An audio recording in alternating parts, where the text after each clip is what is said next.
Sa ngalan ng Ama at ng Anak at ng Espiritu Santo, Amen. sumainyo ang Panginoon. At sumaiyuri. Mga kapatid, aminin po natin ang ating mga kasalanan upang marapat tayong gumanap sa banal na pagdiriwang. Inaamin ko Sa makapangyarihang Diyos at sa inyo mga kapatid, na luba akong nagkasala sa isip, sa salita, sa gawa, at sa aking pagkukulang.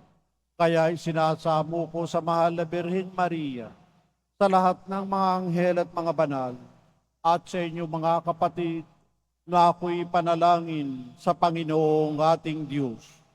kaawaan tayo ng makapangyarihan Diyos, patawarin tayo sa ating mga kasalanan at patnubayan tayo sa buhay na walang hanggan. Amen. Panginoon, kaawaan mo kami. Panginoon, kaawaan mo kami.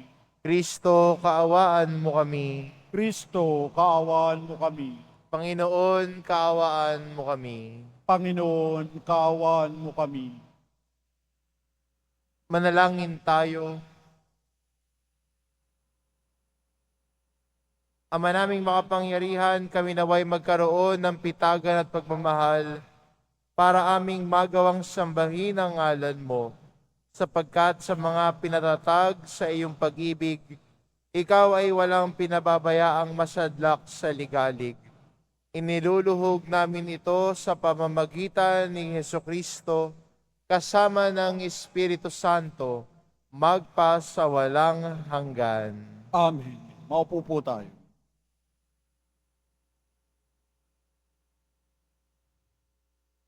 Pagbasa mula sa ikalawang aklat ng mga hari.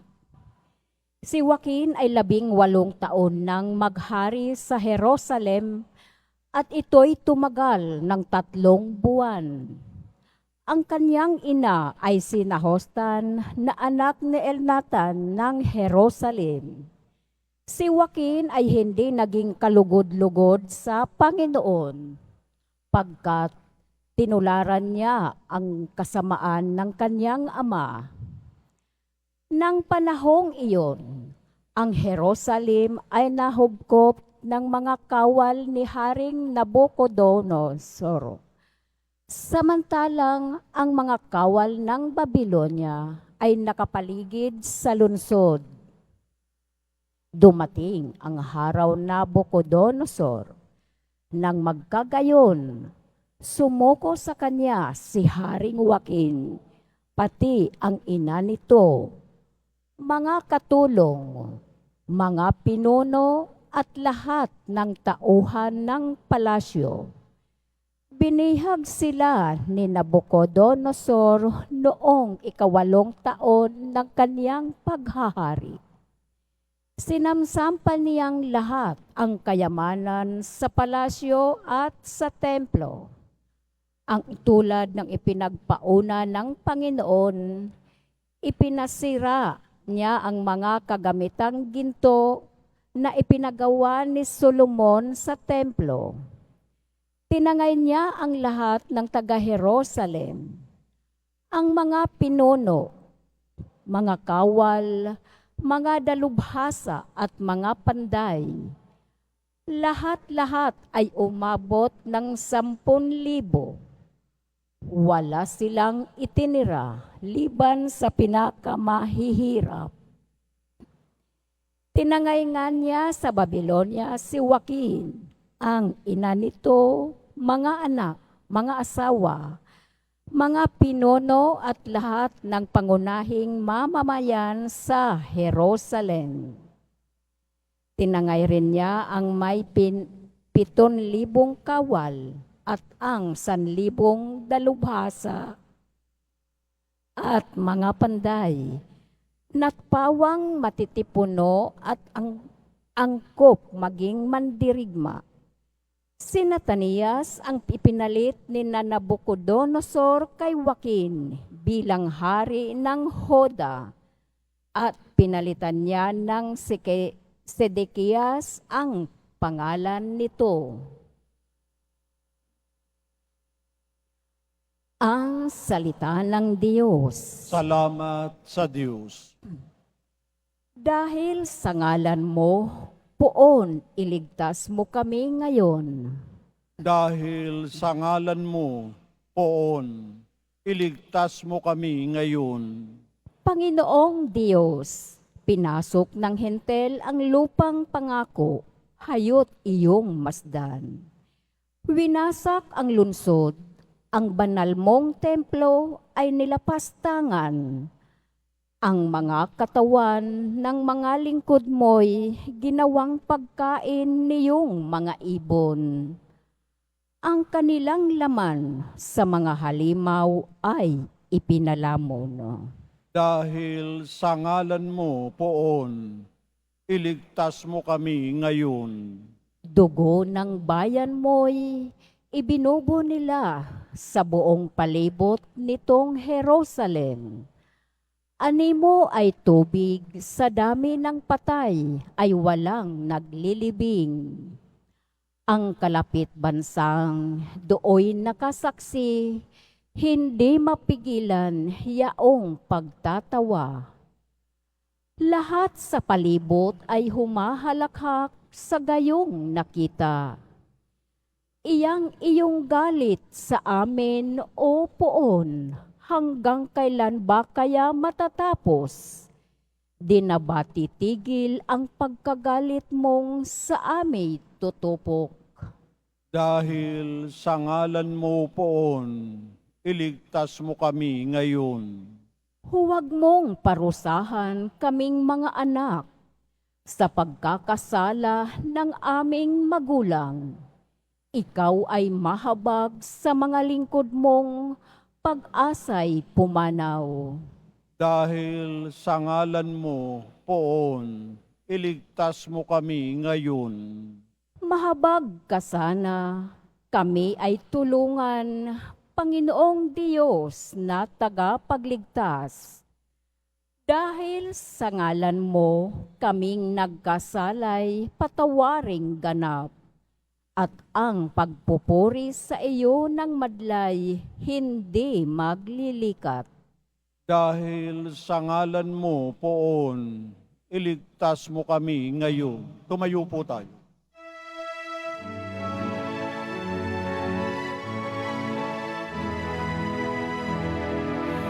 Alleluia, alleluia, alleluia, alleluia.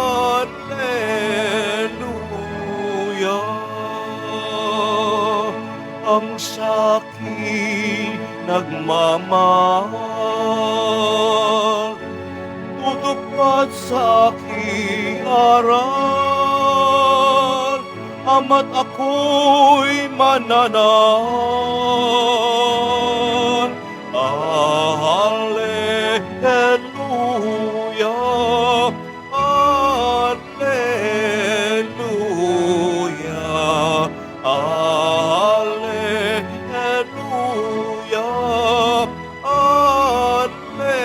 alleluia. Sumainyo ang Panginoon. At sumayo rin. Ang mabuting balita ng Panginoon ayon kay San Mateo. Papuri sa iyo, Panginoon. Noong panahon iyon sinabi ni Jesus sa kanyang mga alagad, hindi lahat na tumatawag sa akin, Panginoon, Panginoon, ay papasok sa kaharian ng langit, kundi yaon lamang sumusunod sa kalooban ng aking amang nasa langit. Pagdating ng huling araw, marami ang magsasabi sa akin, Panginoon, nangaral po kami at nagpalayas ng mga demonyo at gumawa ng mga kababalaghan sa inyong pangalan. At sasabihin ko sa kanila, kailan may hindi ko kayo nakikilala? Lumayo kayo sa akin, mga mapaggawa ng masama. Kaya't ang bawat nakikinig at nagsasagawa ng mga salita kong ito at ay matutulad sa isang taong matalino na nagtayo ng kanyang bahay sa ibabaw ng bato. Umulan ng malakas, bumaha at binayo ng malakas na hangin ang bahay na iyon. Ngunit hindi nagigiba sapagkat nakatayo sa ibabaw ng bato. Ang bawat nakikinig sa aking mga salita at hindi nagsasagawa nito ay matutulad sa isang taong hangal na nagtayo ng kanyang bahay sa buhanginan. Umulan ng malakas, bumaha at binayo ng malakas ang hangin ng bahay. Bumagsak ang bahay na iyon at lubhang nawasak. Nang masabi na ni Jesus ang pananalitang ito, ang mga tao'y namangha sapagkat nagturo siya na parang isang may kapangyarihan, hindi tulad ng mga iskriba. Ang mabuting balita ng Panginoon. Pinupuri ka namin, Panginoong Heso Kristo. Maupo po tayo.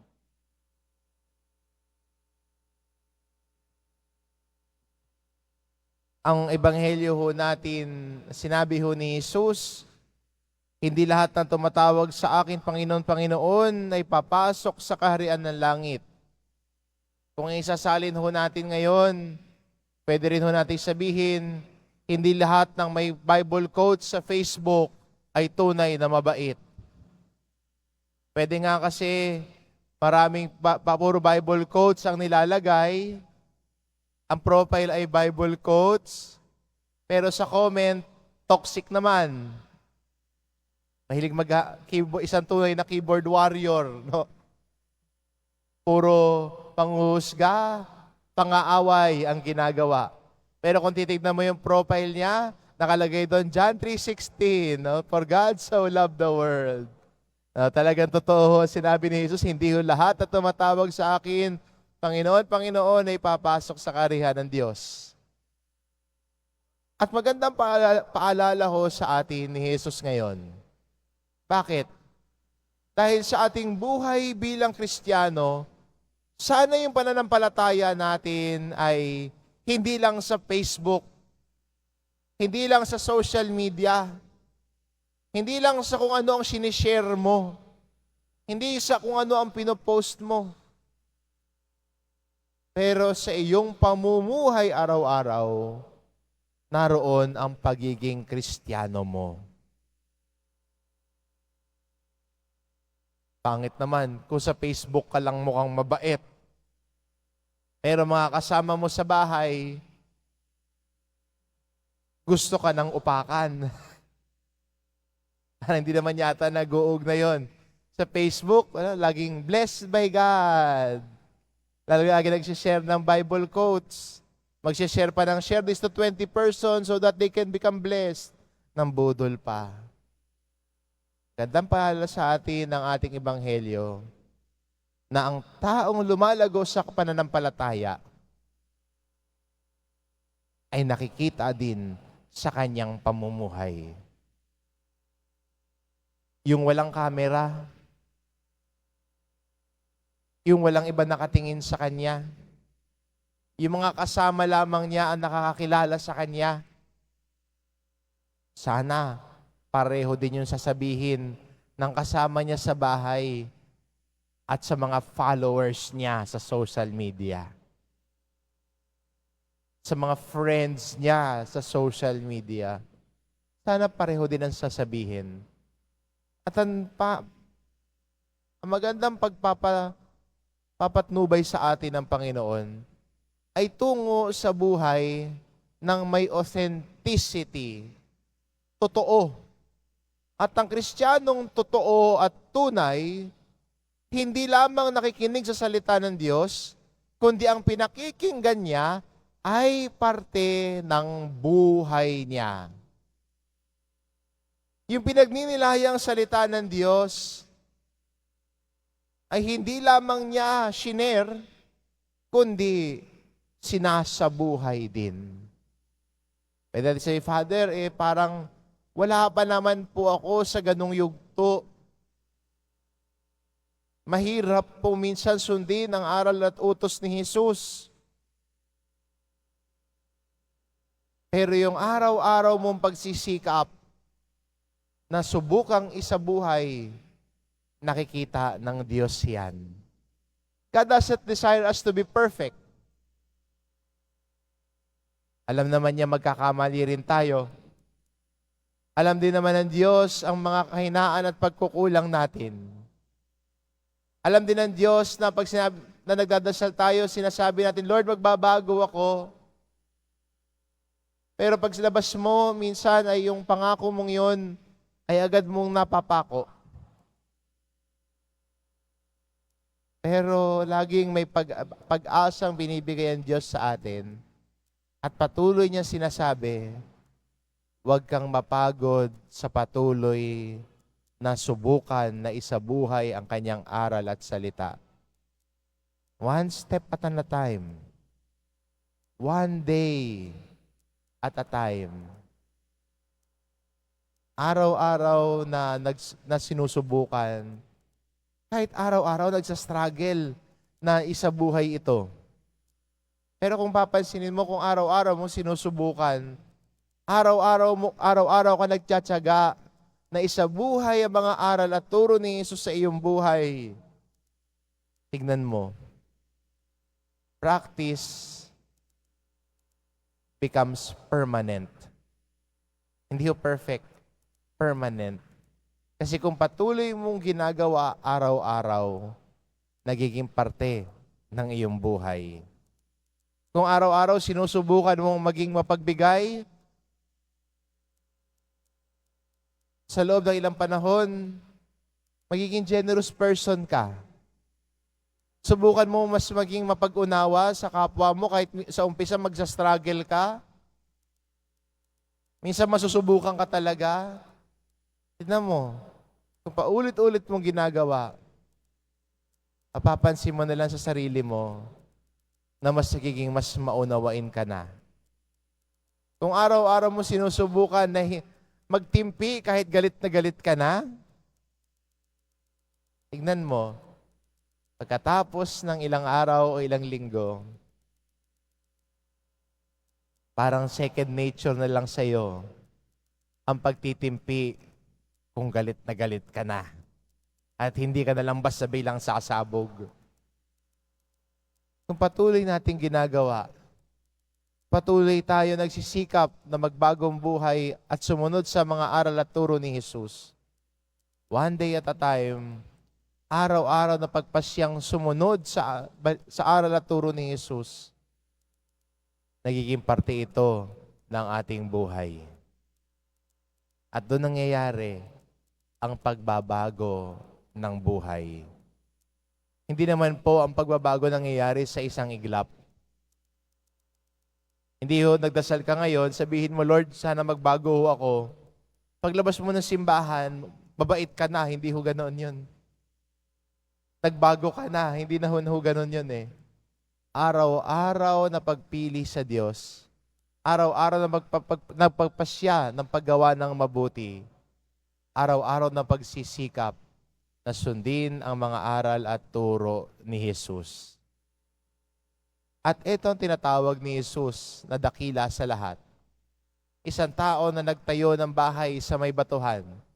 Ang tao nakikinig sa kanyang salita at tumutupad nito. Kaya paanyaya sa atin, isabuhay natin ang naririnig natin sa simbahan. Isabuhay natin ang ating pagdarasal. Isabuhay natin ang ating pakikinig sa salita ng Diyos. Kung ganito ang ating gagawin, tayo ay nagiging matalinong mga Kristiyano, mabubuting Kristiyano, Kristiyanong katulad ni Jesus. Amen.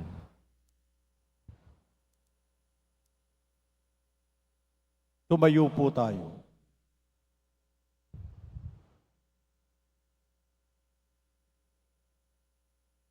Minamahal ko mga kapatid, may panalangin tayong kumapit sa Ebanghelyo na naghihikayat sa ating itatag ang espiritual na tahanan sa kalooban ng Diyos.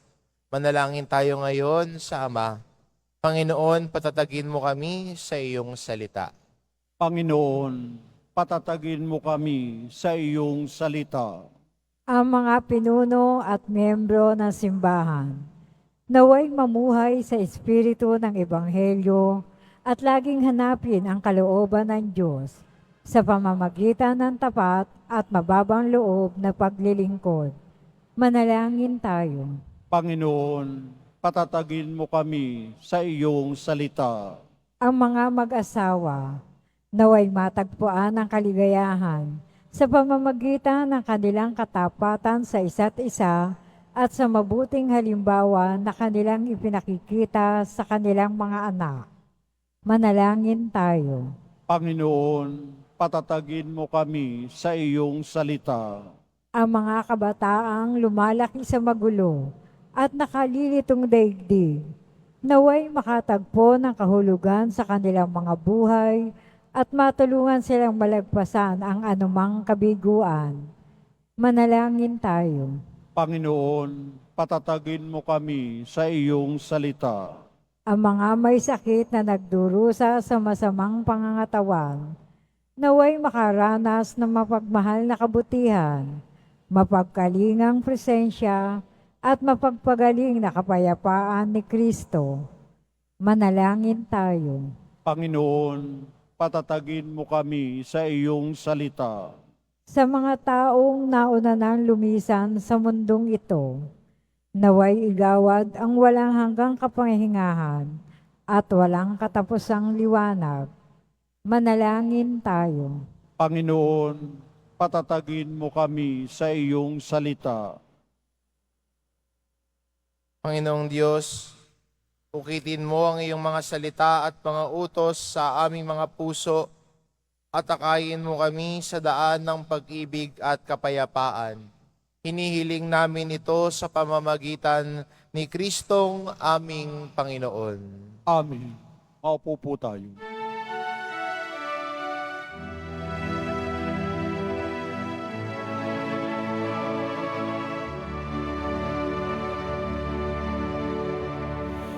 Salamat sa iyo, aking Panginoong Hesus. Ako'y inibig at inangkin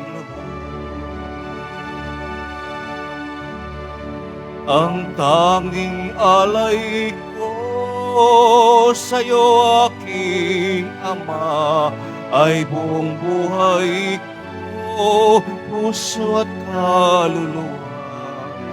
Di makaya na maipagkaloob, mamahaling hiyas, kinigintong nilokob ang aking dalangin. O Diyos ay tanggapin ang tanging alay ko, daway gamitin. Ito lamang, Ama, wala nang iba pa akong hinihiling. Tumayo po tayo. Manalangin kayo mga kapatid, upang ang paghahain natin ay kalugdan ng Diyos amang makapangyarihan. Tanggapin nawa ng Panginoon itong paghahain sa iyong mga kamay, sa kapurihan niya at karangalan, sa ating kapakinabangan at sa buong sambayan na niyang banal. Ama naming lumikha, tanggapin mo ang aming paghahain ng papuri sa iyong kabutihan sa amin. Sa dulot nawa nitong kadalisayan, kami naway makapagpaalay ng iyong kinalulugdan sa pamamagitan ni Hesukristo, kasama ng Espiritu Santo, magpasawalang hanggan. Amen. Sumainyo ang Panginoon. At sumaiyo rin, Itaas sa Diyos ang inyong puso at diwa. itinaas na namin sa Panginoon. Pasalamatan natin ang Panginoong ating Diyos. Marapat na siya ay pasalamatan. Ama naming makapangyarihan, tunay ngang marapat na ikaw ay aming pasalamatan. Ikinalugod mong likain ang sanlibutan na iyong pinagbabago at idinarangal sa pamamagitan ng iyong anak na kinalulugdan. kaya't utang na loob ng iyong mga itinatangi at ng mga banal na kapiling mong lagi ang iyong paggiliw at pagkakandili. Kaya kaysa na mga anghela nagsisiawit ng papuri sa iyo nang walang humpay sa kalangitan, kami nagbubunyi sa iyong kadakilaan. Santo, Santo, Santo, Panginoong Diyos ng mga hukbo, napupuno ang langit at lupa ng kadakilaan mo, o sana sa kaitaasan. Pinagpalang na paririto sa ngalan ng Panginoon, o sana sa kaitaasan. Lumuhod po tayo. Ama naming banal, ikaw ang bukal ng tanang kabanalan. Kaya't sa pamamagitan ng iyong Espiritu gawin mong banal ang kaloob na ito, upang para sa amin maging katawan at dugo ng aming Panginoong Hesukristo. Bago niya pinagtiis ang kusang loob na maging handog, hinawakan niya ang tinapay, pinasalamatan kanya, pinagati-hati niya iyon, iniabot sa kanyang mga alagad at sinabi, "Tanggapin ninyong lahat ito at kanin. Ito ang aking katawan na ihahandog para sa inyo."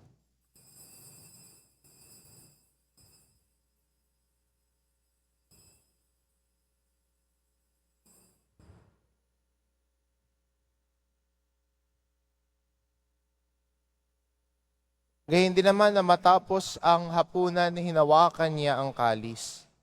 Muli kanyang pinasalamatan.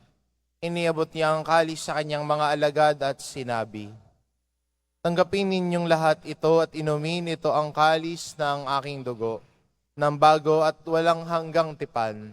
Ang aking dugo na ibubuhos para sa inyo at para sa lahat, sa ikapagpapatawad ng mga kasalanan.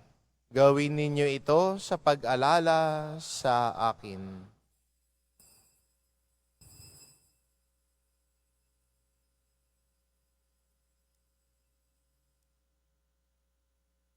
Tumayo po tayo.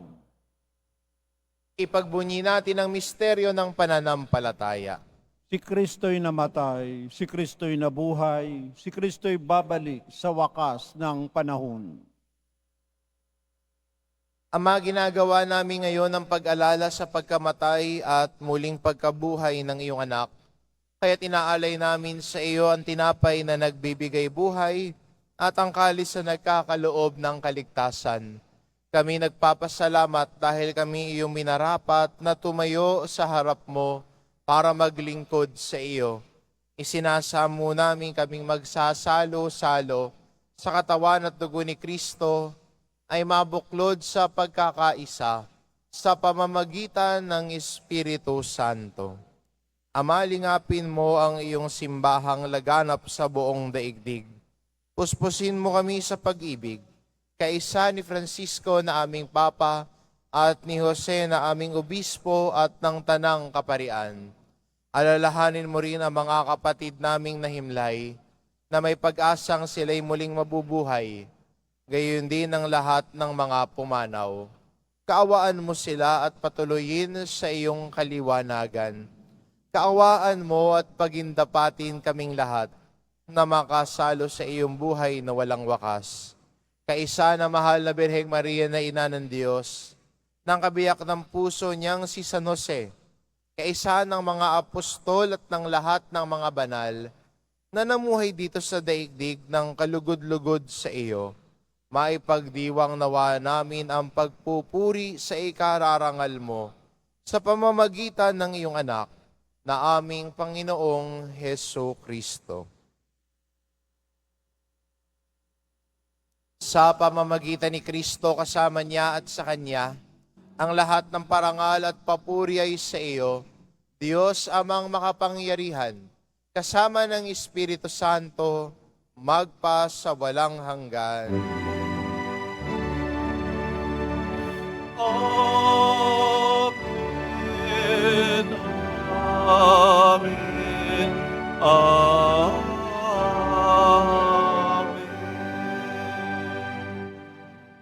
Sa tagubili ng mga nakagagaling na utos at turo ni Jesus na Panginoon natin at Diyos, Ipahayag po natin ng lakas loob. Ama namin, sumasalangit ka, sambahin ang ngalan mo, mapasa amin ang kaharian, sundin ang loob mo dito sa lupa para nan sa langit. Bigyan mo kami ngayon ng aming kakanin sa araw-araw at patawarin mo kami sa aming mga sala para ng pagpapatawad namin sa nagkakasala sa amin. At huwag mo kaming ipahintulot sa tukso at iadya mo kami sa lahat ng masama. Hinihiling namin kami adya sa lahat ng masama, pagkalooban ng kapayapaan araw-araw. Iligtas sa kasalanan at ilayo sa lahat ng kapahamakan. Samantalang aming pinananabikan ng dakilang araw ng pagpapahayag ng tagapagligtas naming si Hesu Kristo. Sapagkat iyo ang kaharian at ang kapangyarihan at ang kapurihan magpakailanman. Amen. Panginoong Hesukristo, sinabi mo sa iyong mga apostol, kapayapaan ang iniiwan ko sa inyo, ang aking kapayapaan ang ibinibigay ko sa inyo. Tungayan mo ang aming pananampalataya at huwag ang aming pagkakasala. Pagkalooban mo kami ng kapayapaan at pagkakaisa. Ayon sa iyong kalooban, kasama ng Espiritu Santo magpasawalang hanggan. Amen. Ang kapayapaan ng Panginoon ay laging sumainyo. At sumaiyo rin. Magbigayan kayo ng kapayapaan sa isa't isa.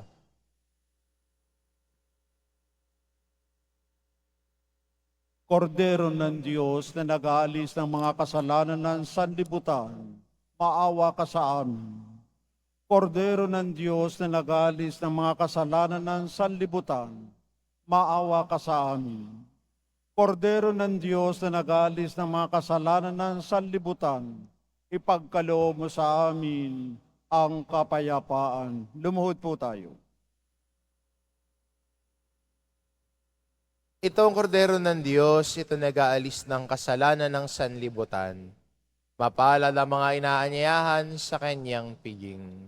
Panginoon, hindi ako karapat-dapat na magpatuloy sa iyo, ngunit sa isang salita mo lamang ay gagaling na ako.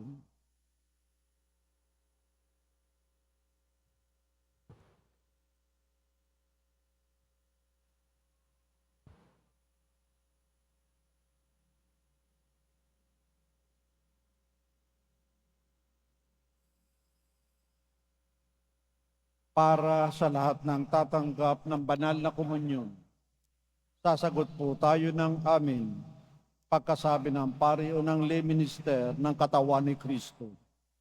At isubo agad sa bibig bago umalis sa harapan ng pari o lay minister. Sumunod po tayo.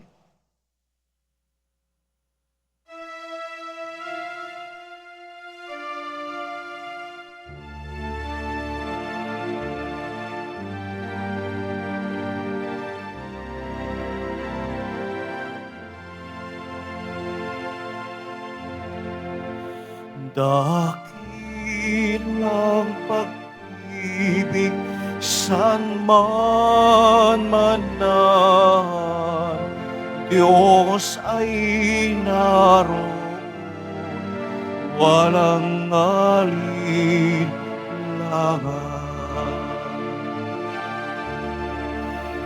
Tinipon tayo sa pagmamahal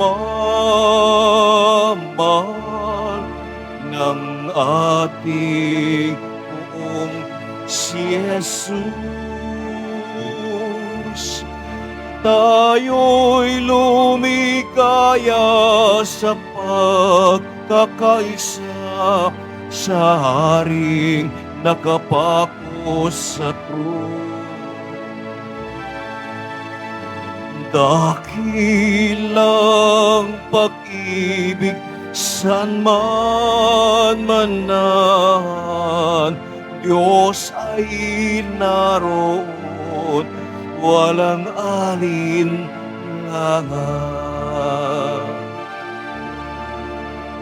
Purihin, ibigin ang ating Diyos, na siyang unang nagmamahal, kaya't buong pag-ibig rin nating mahalin ang bawat kapatid at kapwa. Dakilang pag-ibig saan man manahan, Diyos ay naroon, walang alinlangan. Iwasan lahat ang pagkapuot, pag-aalinlang at yamot. Sunin ang landasin ni Hesu Kristo at ito'y halimbawa ng Diyos. Dakilang pag-ibig saan man manahan, Diyos ay naroon, walang alinlangan. Mapalad ang gumagalang sa Diyos at sumusunod sa Kanya. Tatama sa inyang Kanyang biyaya, pagpalain siya't liligaya. Dakilang pag-ibig saan man manahan, Diyos ay naroon, walang alinlangan. Dakilang pag-ibig saan man manahan, Diyos ay naroon, walang alinlangan.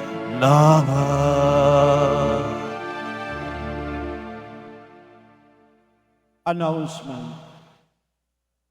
Mabibili pa rin po ang opisyal na imahe ni Jesus Nazareno. Ang mga ito po ay mabibili lamang sa ating Paris Finance Office. Pagkatapos ng misa, wiwisikan po ang lahat ng banal na tubig.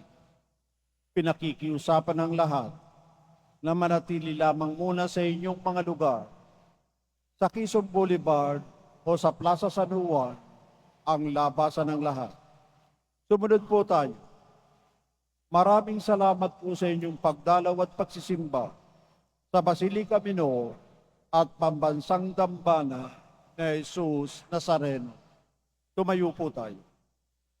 Manalangin tayo. Ama naming mapagmahal, kaming nakinabang sa katawan at dugo ng iyong anak, ay sumasamo sa iyong habag, upang ang aming taimtim na ginanap ay maging pagtanggap namin sa tiyak mong pagliligtas. Sa pamamagitan ni Hesukristo, kasama ng Espiritu Santo, magpa sa walang hanggan. Amen. Sumainyo ang Panginoon. At sumayuri. Mahal na pong Jesus Nazareno, inihayag mo sa pamamagitan ng krus ang walang maliw na pag-ibig ng Diyos sa sangkatauhan. Pakinggan mo ang kahilingan ng iyong angkan na nagsusumamo sa iyo. Makamtanawa nila ang iyong katugunan at tanggapin ang kasagutan ng may utang na loob na tinatanaw. Basbasan din po ninyo ang mga may daladala nilang imahen at dasalan. Sa pamamagitan ng bendisyon na ito, naway maalala nila ang mga pangako nila noon sa binyag, na ikaw ang kanilang iibigin at paglilingkuran. Bilang Panginoon, magpa sa walang hanggan. Amen. At pagpalain kayo ng ating mapagmahal na Diyos, ang Ama, at ang Anak, at ang Espiritu Santo. Amen. Humayo kayo, taglay ang kapayapaan ng poong Jesus Nazareno. Salamat sa Diyos.